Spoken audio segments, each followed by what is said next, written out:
এক দাদা এসছে আমার দোকানে একটা নতুন ডিসপ্লে লাগানোর জন্য A51 স্যামসাং A51 নিয়ে।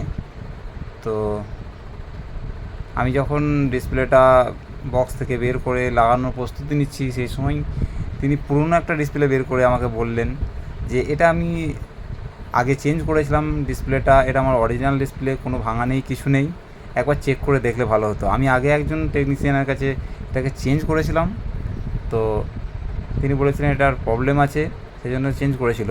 আপাতত সেটাও নষ্ট হয়ে গেছে যেটা চেঞ্জ করে নিয়ে এসেছিলাম। তো আমার কাছে আজ এসছেন আবার নতুন একটা ডিসপ্লে লাগাতে, কিন্তু তার আগে পুরনো যে ডিসপ্লে অরিজিনাল ডিসপ্লেটা ছিল সেটা অক্ষত অবস্থায় আছে। অক্ষত শুধু উপরে উপরে, ভিতরে কী আছে এখনও জানি না। সেটা গ্রাফিক্স আসবে কি না, লাইটের প্রবলেম হবে কি না সেটা জানি না, সেটা চেক করার পর বোঝা যাবে। আপাতত সেইটা চেক করার জন্য আমাকে দাদা দিচ্ছেন যে একবার অরিজিনালটা চেক করে দেখলে হতো। আমি সেটাই চেক করছি, দেখা যাক অরিজিনালটা সত্যিই কোনো প্রবলেম ছিল কি নেই। ওনার কথা মতো আমি বুঝলাম, কাস্টমার তো অনেক রকম হয়, তো বুঝলাম যেটা যে উনি হয়তো সন্দেহ করছেন যে আমার অরিজিনাল ডিসপ্লেটা যখন পাল্টিয়েছিল সেটার সেরকম কিছু প্রবলেম ছিল না, যেহেতু ভাঙা নেই কিছু নেই। কাস্টমার টেকনিশিয়ানের ব্যাপারটা বুঝবে না যে এর ভিতরে কী কী সমস্যা হতে পারে, না ভাঙলেও যে ডিসপ্লে অনেক সময় প্রবলেম হতে পারে সেটা অনেক সময় আইডিয়া থাকে না কাস্টমারের।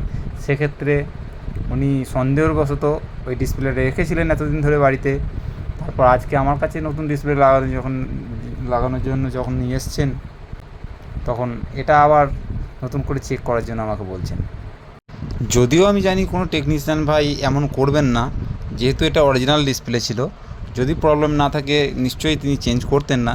তবুও কাস্টমারের কথা মতো আমাকে চেক করে দেখতেই হলো, এবং চেক করে দেখার পর যেটা বুঝলাম ডিসপ্লেতে সমস্যা আছে, কোনো রকমভাবেই লাইট আসছে না ডিসপ্লেতে, এবং সেটা মাদারবোর্ড থেকে কোনো প্রবলেম নয়, সেটা ডিসপ্লেরই প্রবলেম।